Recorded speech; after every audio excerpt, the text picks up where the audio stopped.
fun. Hi everybody, I'm Mandira and welcome to week 3 of our Insta session. We'll wait for a few people to join in and then we'll start with our dinner today. Hi guys, as usual I have my very glamorous assistant in the background. He's supposed to be reading out the questions. I think last week he was reading out some of the questions, but he was also answering some of them himself and giving his expert opinion, so hopefully that's all good.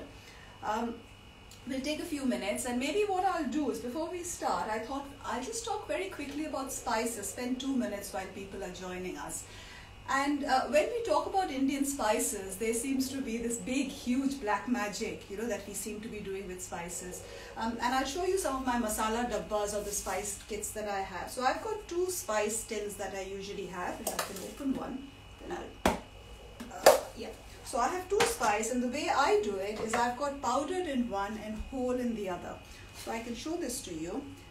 The powdered one's got cumin, coriander, turmeric, chili, which are the 4 main spices. We've got our homemade garam masala, which is the one that we have in our spice kit. And I've got the Indian 5 spice that we used last time. And then the other one, which is the whole one, is literally the same thing that we have in this one, but most of them are whole, apart from a few different things. So we've got whole cumin, we've got whole coriander, whole pepper. This is basically like garam masala. We've got cassia bark. In Indian cooking we use cassia, we don't use cinnamon, but you can use cinnamon. The difference between cassia and cinnamon is cinnamon's it's like a roll up like a cigar, cassia is a bark.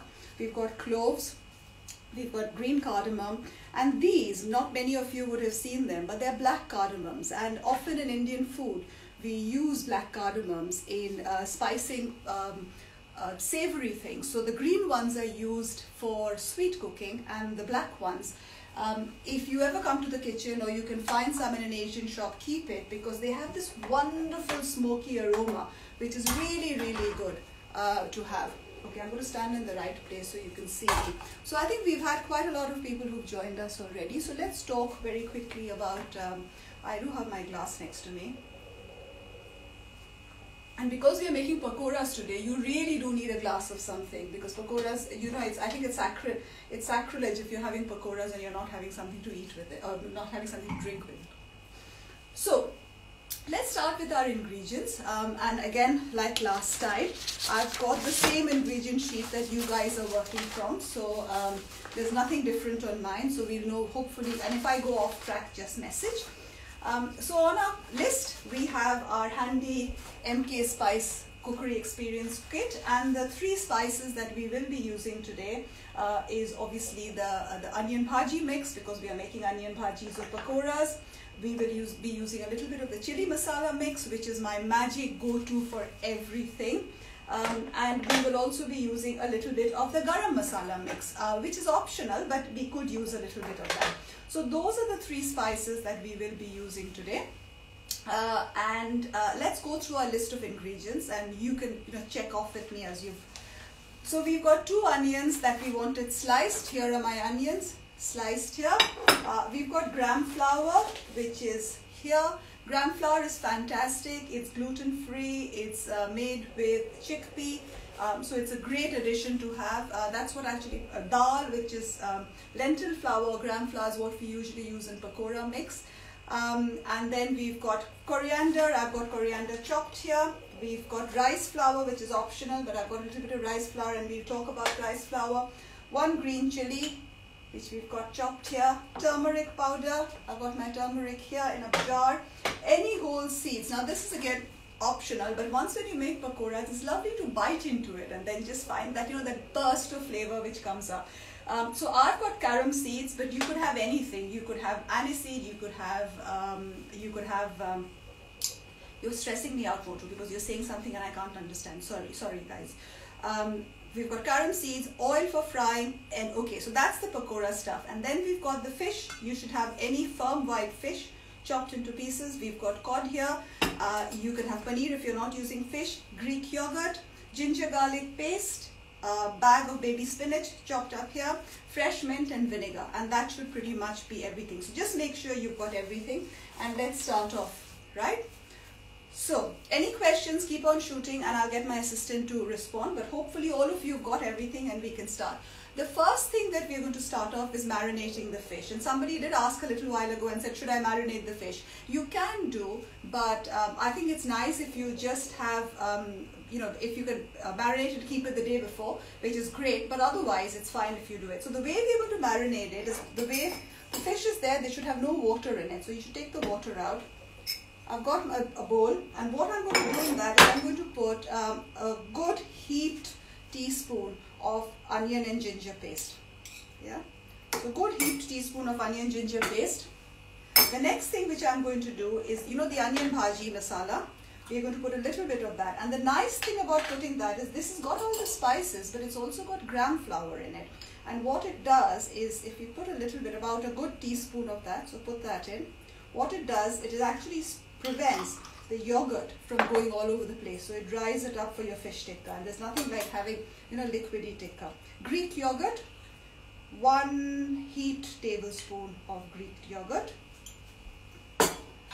And then you put in some coriander, chopped coriander leaves, salt.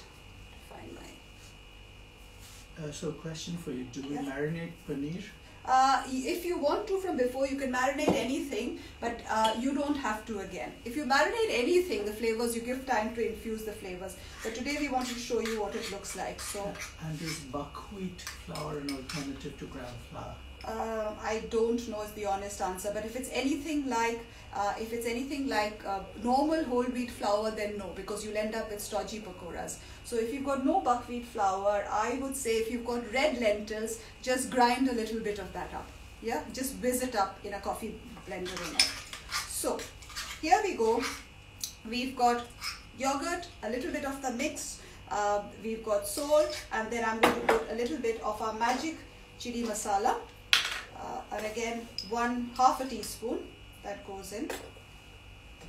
And this is a great way for kids. You can put this on the barbecue. You can marinate it and keep it if you want it, and then cook. So I've got all of that out, and we've got no oil in it, okay, up till now. So that goes onto your fish. The other way, if you want to make it a little bit different, one of the other things you can put into it is you can even put a bit of grated cheese, because it gives, or Philadelphia cheese, it gives it that lovely creamy texture. But Greek yogurt will also do. Put that in. Squeeze of lemon juice. Excuse me, and that's, my thing is gone through my.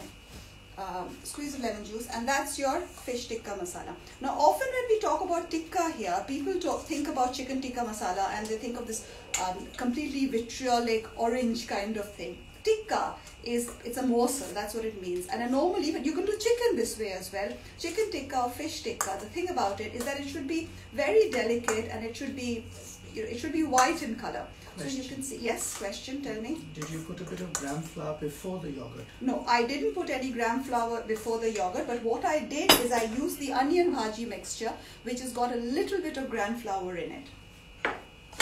But if you find that it is still very liquidy, you could put a teeny bit of gram flour if you wanted. But I'm going to put a very little bit of turmeric, and by little, very, I mean just literally a pinch, because we don't want this thing to turn yellow. Yeah, it is literally, I've sprinkled a little bit like fairy dust.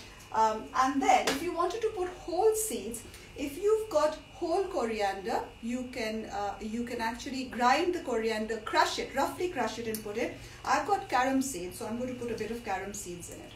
You can even put nigella seeds if you've got nigella seeds, but otherwise, if not, panic not and say, oh my God, I don't have it. So that's your fish, which is marinated. And I said I'll put a little bit of gram flour, because what the gram flour does is it binds everything nicely, and it prevents the liquid coming out, because otherwise all the flavor is going to be lost. So I put literally 1 teaspoon of gram flour, mixed it up. And now what we've got to do is put some oil in it. Now I don't have oil in a jar, but I've got some oil in my pan, which is just normal vegetable oil, just to give it a little bit of, and that's 1 teaspoon of oil. That's it. Yeah, so everybody clear? Everybody's got their fish marinated, hopefully. And this is what your marinated fish or paneer or chicken or whatever you're using should look like that. I'll just recap. It's got yogurt in it. We've put chili powder. We've got the onion bhaji mix. We've got coriander, salt, lemon juice, a little bit of oil, yogurt. Yeah. And then just let's keep this aside till we are ready to put it into the oven. At this point, guys, if you're using your oven, make sure your oven's put on to 180 degrees. Just put it on 180 degrees and forget about it for now. Okay, so that's the first thing. Second thing we are now going to do is we're going to make this lovely salsa for the fish because it's quite nice. You can make a salad. In our house, sometimes we have just salad and fish. But sometimes when you go to shops, you find they serve that. So what you're going to do is I'm going to take a little bit of onions, just a bit. So this is the onion that you reserve for your onion bhaji. So about half an onion, a little bit of vinegar, just a bit. And let's go. So this is about less than a teaspoon of vinegar. And these onions are going to turn this glorious pink color. Salt. You will need a bit of salt because what you want is you want the flavors to come out and it needs to be nice and salty. And some mint leaves. So if you've got some mint leaves, that's what we asked for, put that. Yeah. Mix that up nicely. Make sure that the vinegar has gone all over the onions. Yeah, and then leave that aside. We'll use that later on. Okay, so our fish is marinated, ready to go. Our onions salsa is done. We're now going to make pakoras. Now, pakoras are the easiest thing to do, but I think I keep on telling the story. So when I moved here, I was invited for dinner. I couldn't cook, and I was taken to a restaurant by my very, very good friend Penny. We went up to Derby and we went to this place called Jewel of India, and the only thing I could recognize on that menu were onion bhajis. So I ordered these onion bhajis and they completely scarred me for life because they were big and stodgy. And often when you have onion bhajis here, you do find that, you know, they're very dense, and that's not what bhajis are about. Bhajis could be made with anything. You know, you make these wonderful palak pakoras which are done with baby spinach, and they're light and they're fluffy and they're fantastic. So let me show you what the secret of making nice, lovely, fluffy pakoras are. So the first thing that you need to do with your pakoras is whatever your vegetables are. We will, so we are using onions. So I'm going to put a good handful of onions in there. So onions for all of you guys, if you can see that. Very finely sliced. I've got friends who are so fanatical about having fabulous pakoras that they actually they make rings and they soak it in milk to get rid of the flavor. But I think we don't have to be that obsessed, but that's it. Next thing is we've got baby spinach. Now you could put anything else. We are putting baby spinach, but you could pretty much put, I don't know, coriander, which we will do. You could put any leaf, anything that's lying in the fridge. Don't put zucchini. If you do put zucchini, just make sure you take the water out because you don't want watery pakoras. So that's the next thing. Okay, then so first we put all the wet ingredients. Coriander leaves. I'm going to put a little bit of coriander leaves in there. Chilies, if you want chilies, put chili. And then the next thing, I will now start putting the dry ingredients. So actually I don't even need to put turmeric, it's fine. We are putting carom seeds, and again, you don't have to put carom seeds. If you've got any whole thing like crushed coriander, that's a good one. But it's lovely to have some sort of a seed because it gives you this little bit of a bite, and it's really nice in a pakora. That's there. So all the wet ingredients are there. And then the next thing we've now got is take out your onion bhaji mix. Once you've got your onion bhaji mix, depending on how much you're putting, but I'm going to put a good 1.5 teaspoons, and this has got all the spices in it. So I put 1.5 teaspoons of that, and follow that and a teeny bit of our chili masala. If you like it hot, just put sliced chilies in it, guys. Okay, that, and then we are going to put gram flour. Now the secret is, do not put too much gram flour. If you put too much gram flour, you're going to end up with these stodgy, awful pakoras. So the secret is, you're going to say how much gram flour. Now you've got to eyeball it. I can't help you with that. So you can see how much I've got. I've got about 2 sliced onions. We've got a handful of baby spinach leaves. I'm going to start off literally by first putting 2 heaped teaspoons of gram flour. So you start that as well. 2 heaped teaspoons of gram flour. And then I've got rice flour. Now the reason I'm putting rice flour in there is to just make it a bit crispy. If you don't have rice flour, don't worry about it. You can even put normal self-raising flour, but then that would make it, that'll have gluten in it. So 1 heaped teaspoon of rice flour, so half the gram flour, yeah? So we've put that in. And then I'm going to use my hands and show you what needs to be done. So the first thing you do is, what you first do is you just first mix it. And you'll find it will take a little bit of time, but if you mix it, what is happening is the moisture from the onions and the moisture from the spinach is actually going to bind this together. So you might not, so the secret is to not put a whole lot of gram flour and a whole lot of water. It needs to bind, but it first needs, you need to use your hands and almost mush it down and get the liquid out. So it will come together. So I've mushed it down. I'm going to now put, now I can see that there is, I still could do with a little bit more gram flour. So now I'm going to put another tablespoon of gram flour. So that makes it 3 heaped teaspoons that I put, sorry. Yeah. And then we mush. So now once I've got this, I can see now that there's quite a lot of gram flour. Now the next thing we'll do is put water. Now this is when you put the water. And I'm going to put very little water. It's like how we did the dough. You don't want to add a puddle. So I'm going to start off almost by putting 2 teaspoons of water and then get it together. Because at this point, if you put too much water, you've got to put too much gram flour again, and then the whole thing is going to end up in one big stodgy mess. And that's not what our pakoras are going to be. So don't scar me for life like those pakoras did the first time I had it. And you can now see that it's all almost, it's holding together. It's binding together loosely. So that's what you want to do. Yeah, and I'm mushing it, and I think for me, mine is done. I might put a teeny bit more, so about half a teaspoon more, to just put it all together. Yeah, and that's what you pakora. I'll bring this closer to you. So it's not like a big fat mess of, so it's come together, and you can see this is what the pakora should be looking like. If you lift it up and press it, it should hold together. But it's not, it's not like a big lumpy, stodgy thing. So things you need to go a little slower. Okay, I'll go a bit slower. So things I need to go a bit slower. Okay, so I will go a bit slower. Do you want anything repeated, or are you happy with that? Okay.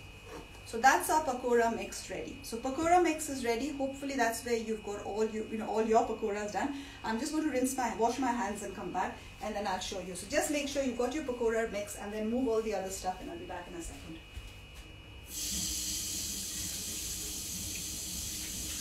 So this is actually not my real kitchen, guys. This is this lovely little demo kitchen that I've made, which I'm quite pleased about. The only thing, the Wi-Fi in here is absolutely terrible.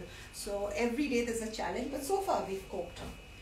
Okay, so pakora mix done. I'm going to move this a little bit out of the way.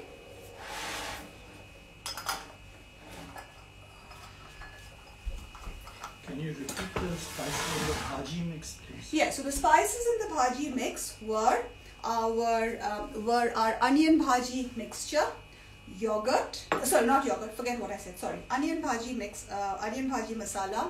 We had gram flour, about 3 teaspoons of gram flour, 1 teaspoon of rice flour heaped, and then we put some chili masala in it, and I put some whole carom seeds and salt.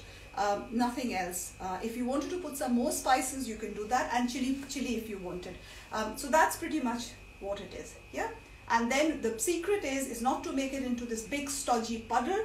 It's got to have as little gram flour, because often when you see shop pot pakoras, you find it's like a big yellow thing that you're biting into, and there's flecks of green in it. That's not what our pakoras are going to look like, guys. Otherwise, I'm just going to throw a hissy fit. So we don't do pakoras like that. So that's there. Okay. Pakora's done, hopefully, and is the pace okay? So, right, now the next thing is your oven is ready. I am going to take a sip. So, if your oven is ready, what you need to do is you need to take out your tray, put some foil in it, and grease it. Okay, grease it. I was extremely short-sighted, so when I built this little kitchen, it's got no oven. In fact, I'll show you the corner. no, I can't show you the corner. So I have no oven. So what I'm doing is I'm using our trusty air fryer. And everybody who works at MK, we have these air fryers going all the time. Our samosas are done in it, our naan's done in it. And I promise I don't have shares in the air fryer company, but we've got 3 air fryers and they are absolutely magic because you don't have to heat up a whole oven. But for now, I'm going to use this. So all I've done... Jack is panicking. Her bhajis are not holding any advice. So if they're not holding, Jack, put a little bit more gram flour into it. And then see, so put a little bit more gram flour and a teeny bit more water. You obviously haven't put enough binding agent into it. So put a little bit, but squish it. Use your hands and squish it. And they don't have to be like really stuck together, but they need to come together like this. And don't forget, by leaving them, they'll also ooze a little bit more moisture. Put some more gram flour, but not very much. Okay. So I've got my air fryer ready. Normally you don't put anything in it, but I'm going to put a foil because otherwise it's a nightmare to clean up. And then I'm going to put the fish in it. So if you all have your fish, I'll show you once I've put this in. So what you lovely people need to do is to take your fish and put it on your baking trays. You can even do this in the pan. If you don't have an oven, you can almost shallow fry it gently, and that also comes out really nice. But fish doesn't take very long to cook. So I'm just going to put these 5 bits of fish in here so that you can see.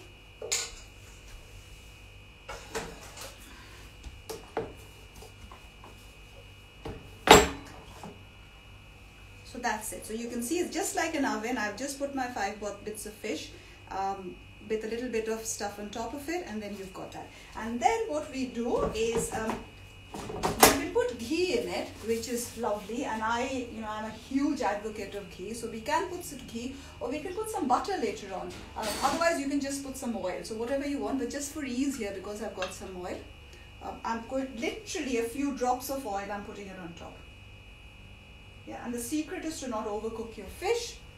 So once that's done, guys, take that and that goes into the oven. So I have put mine because at 180 degrees, and I'm going to cook it for about 10 minutes. Yours will take a bit longer because you've got bigger ovens, but you can look at it and see it's done. Do not overcook fish. It needs to go into quite a hot oven, and it needs to be cooked so it's lovely and flaky. There's nothing worse than overcooked fish. It tastes like shoe rubber. Okay, not that I've tasted shoe rubber. Put that in the air fryer, 180, and I'm putting that in for 10 minutes, and I'm going to check that. Okay, so now we've got all of that done. Let's now start with our pakora. So everybody ready with your pakora mix? Yes, I will switch the camera to the other camera. So I'll move this out of the way, and with this wonderful technology, take this off, and it now goes to this camera. Should be able to see everything. Everybody, is that clear? Can people see? And we put on a light here as well. How long does the paneer need to be here? Same thing. Paneer also needs to be about for 10 minutes. Yeah? Okay, everybody can see this. I'm going to now put the hob on. So the secret, I hope you can everybody hear me over this noise of the air fryer? Is that okay? So this thing about, you can now see the air fryers going here. Now the secret to making proper onion bhajis is you need some oil. You should technically deep fry it. I'm sort of half deep frying it because we'll turn it and I'll make it flat. But traditionally in India, you make it in a wok or a sort of a bottom which is curved. But a frying pan is also fine. The secret to making pakoras is your oil must be hot. If your oil is cold, you're going to end up with soggy pakoras, which are going to be burnt outside and soggy inside. If your oil, and very, very greasy, because what it will do is it will take, it will absorb all the oil. If your oil is too hot, it will be burnt outside and not cooked. So secret is your oil has to be brought up to smoking point, and then we bring it down. So I'll put the oil on here, and while that's happening, let's get these spices out of the way. So get your oil on, everybody, and get 2 tablespoons to make our pakoras.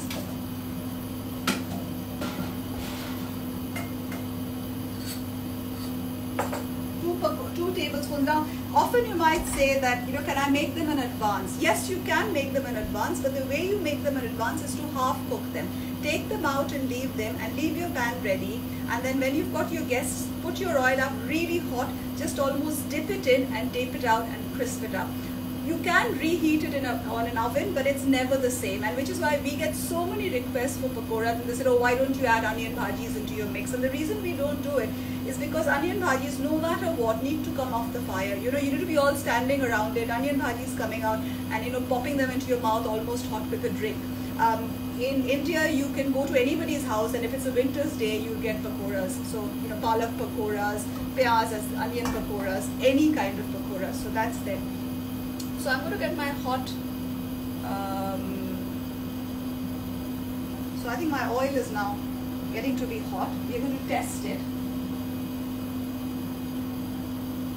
And I'm going to test it with two. Now I could use, actually why don't I just use my hands and I'll show you. So what you do is you take a small bit, not a very big lot, because you want your pakoras to be dinky. So I've got this. Make sure yours are also holding, but yeah, show it closer. Yeah, here we go. And what I'm now going to do is, now I'm going to reduce the heat because the oil is hot. I'm going to reduce it, and then I'll start putting it in like that. I think the oil's, you can see it's beginning to sizzle, but it's not. So I'm going to increase it up a little bit, but you can see it's beginning to sizzle.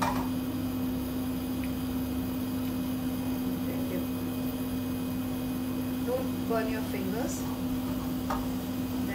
Once the heat's back to it and it starts sizzling, reduce the heat to medium, not to very little, to medium.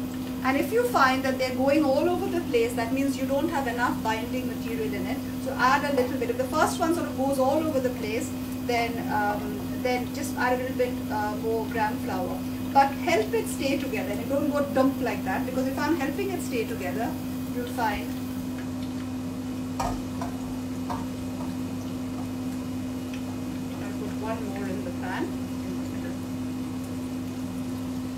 and I've reduced the heat to quite sort of medium because there's enough heat. I will rinse my hands and then I'll come back.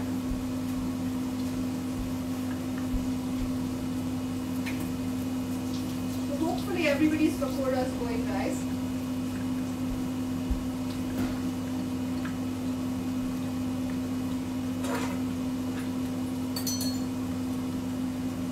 I've got a slotted spoon. Very gently, just put some oil on it so the top also gets. And if you'll find they usually float to the top. I've not put enough oil in there because I'm just being stingy with oil. That's okay. But make sure, because there's nothing. Onions don't take. And I put the heat up now. The onions don't take very long to cook. The spinach doesn't take very long to cook. So you can go at make sure your heat is now medium.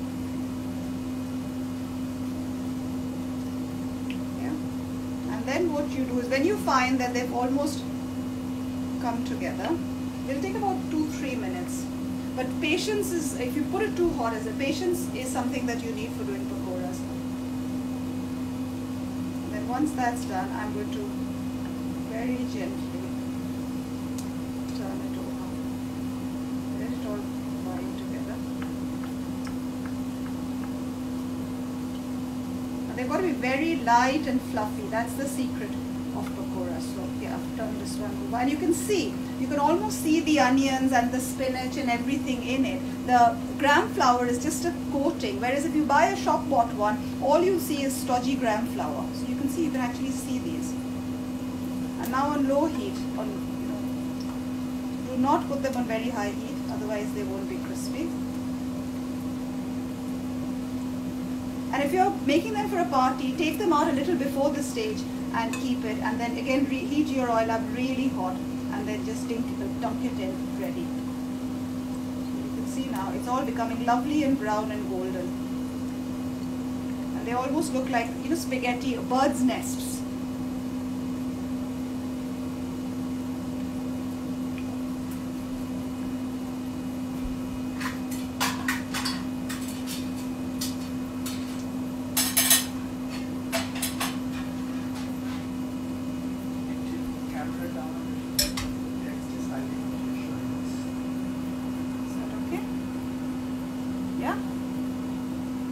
Better? can see the pakoras, and if I touch it, I'll find that they are sort of crispy. They're not, and you can see there's 1 or 2 stragglers that have come up, but I've tried to do it with minimum amount, and this side is not cooked. So I'm now going to increase the heat up because you don't really need very much more cooking. So it's about controlling the heat. That's the only way you're going to get nice pakoras.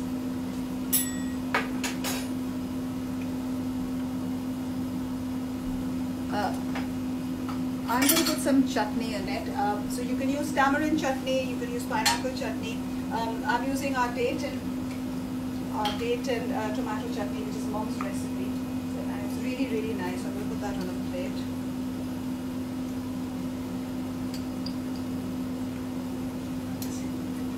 Yeah, sorry? No, it's okay, pakoras. Can you see everything? Oh yeah, bring that up. Don't worry. And that's my pakoras actually done, guys. So I'm going to take that up. And you can see it gently does it. It's nice and crispy. It's not overcooked. Let me first just put this on a normal bowl, and then I'll put them on our Richie bowl. Right. Heat goes off for now. You'll have to carry on, but you can carry on later if you want. But that's the pakoras. I'm just putting it on draining it on this, but we'll decorate it or we'll serve it in a minute.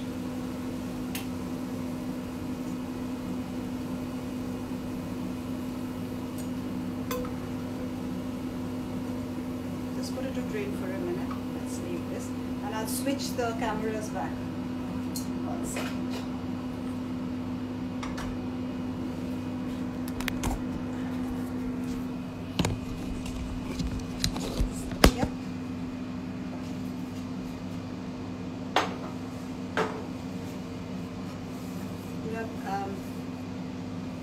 Chutney in a bowl, and the pakoras need to go obviously that.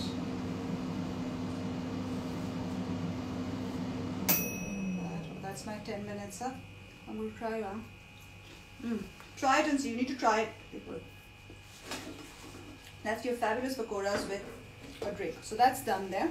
Now let's look at our fish. I've put mine for 10 minutes. I'm going to take it out and have a look. So that's what my fish is looking like.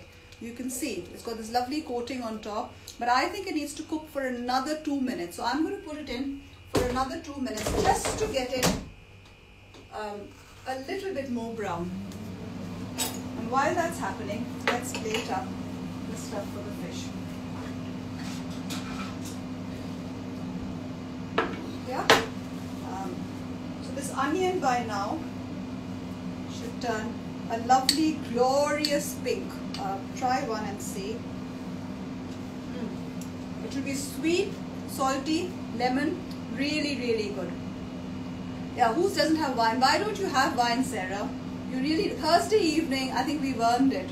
I can see Lucy from Albury Vineyard is there. Next time we need to get her to give everybody wine. That's, we should have wine and pakoras. What do you say, Lucy? We can't really have a session from our silent pool corner and not have wine or even gin. So that's my onion. Put that on the side.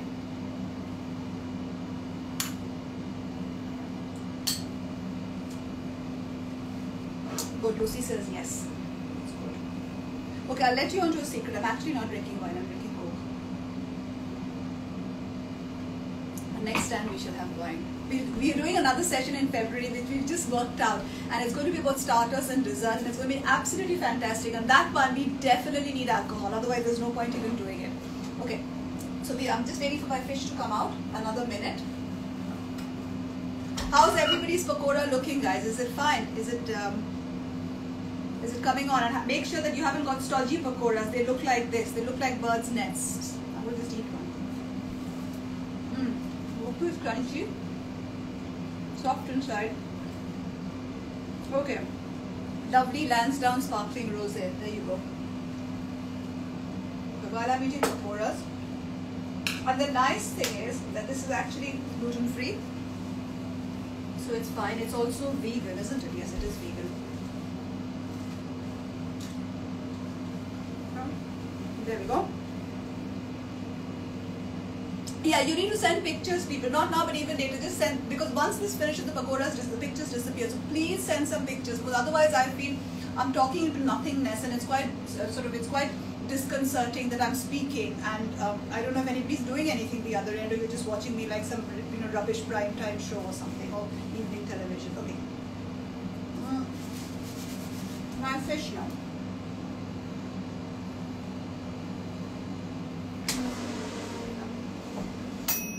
Okay, people. My fish done. As I said, not over. I'm going to take the fish out. Can you see it here? Yeah, everybody can see the fish? Yeah? Okay, so I will take out this fish here first. It's one of the most lovely, delicate dishes you can make. Let's find a spoon.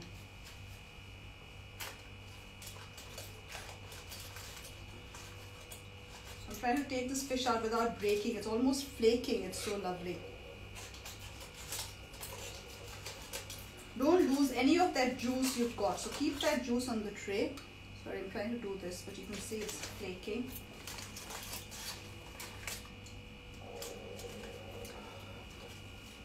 So someday I'll be an elegant plater upper. But okay, this is also broken, but that's fine. So fish. That's what a tikka should be, whether it's chicken or it's fish. And then what you do is take a little bit of the gravy that you've got, spoon it on top.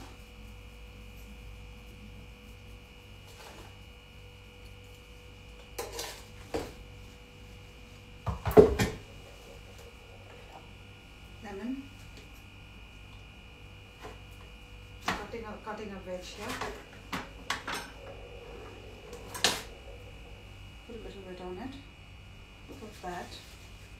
If you want to add a green chili, put some green chili. Put some coriander. A little bit of coriander. And that's it. That's your fish tikka done. And you can see how easy it was. We used the same masala for two things. I'm going to taste this fish tikka and see how it comes up. Okay, let me try. I got a spoon. Let me taste it and see. I can't even find a spoon to taste. Okay, I found that. Next time I need to have a fork, but let's see. Yeah. But you can see, I bring the fish up and you can see how flaky it is, and that's how it should be. It's got to be soft. It's not overcooked and literally melt in the mouth. So that's it. Let's try this. It is really, really good, and I'm not making it up. Really soft. You can try some and see. So that is the fish tikka done. Have it with a little bit of the onion, because that gives it a lovely crunch. Pakoras done. Have you ever cooked onion bhaji in the air fryer? You know, I'll tell you what you can do. If you half cook it and get it up to a stage and keep it, you can then put it in the air fryer and crisp it up the second lot. There are some things, now this is where my husband and I have massive disagreements. My husband hates the air fryer most of the time with a vengeance, because sometimes he's so, I'm going to have this, but as long as it's not cooked in the air fryer. So sometimes I cook stuff in the air fryer and then I take it and I hide it and I pretend I've cooked it in the oven or something. I've already told them. Okay, he's already told them. But what happens is, but there are some things that you can't really do in the air fryer, and onion bhajis actually need to be fried. So if you half cook them, and if you're lucky enough to have a air fryer, just sort of get it crispy in the air fryer, no problem. And maybe that's the way you heat it up the second time, instead of standing in front of the fire and doing it. I mean, we do crispy pakoras, okra, anything, and they're fabulous to be done in the air fryer. And I've shown you the fish, and that's done in the air fryer as well.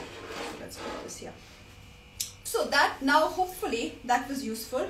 You've got your pakoras done and a skillful life, so carry on, because if you learn the art of making good pakoras, you're sorted. You'll never be short of a friend. And you can do it with anything, as I said, going vegetable, grate all your vegetables, carrots, whatever, squeeze out the water, or even if you're not squeezing out the water, when you make the gram flour, don't add any water, let the gram flour absorb it. You've got your fish tikka, you can change the fish and do chicken, you can do paneer for those who are doing paneer, you can do, I don't know what else can you make with tikka. You can do lamb as well, but lamb needs to be cooked a little bit. Don't dry out the lamb. You can do the lamb as well. So there's that's what we've got. Any questions before I tell you about next week's session? Did you find that useful? Okay, somebody says I'm going to finish it later. I used an air fryer. Oh, I used to have an, okay. We'll do my fish in it later. Yeah, do that. Once the session finishes, I'll put it on IGTV and you can then watch that because it's there, and then you can do it at your own pace and you haven't got me going at full speed at you. But because we've got half an hour sessions, we thought, this is the best way to do it. So that's your dinner cooked. I'm going to do the rest of the fish and some pakoras, and that's what our dinner is going to be. With the fish, you can have rice, you can have naan, you can just have a big salad, and if the fish is marinated, whatever's left, keep it. Tomorrow take it out and put it under a grill or in a pan, and you've got a lovely dish just made fresh. But don't cook it and leave it. So that's there. Next week we are back at 6 o'clock. Excitement in my life, as I said, the only excitement I've had in January was buying new pajamas, so this is really, really good. What we are going to be doing is one of my absolute favorites, which is egg rolls. If you're doing egg rolls, I'm going to teach you how to make proper parathas. But if you're feeling lazy and you don't want to make parathas, you can even get take the cheats way out and get a pack of tortillas. But otherwise, if you want to learn how to make parathas, we can do that. It's great to get the kids involved if you've got any spare teenagers, get them involved and get them to make the parathas.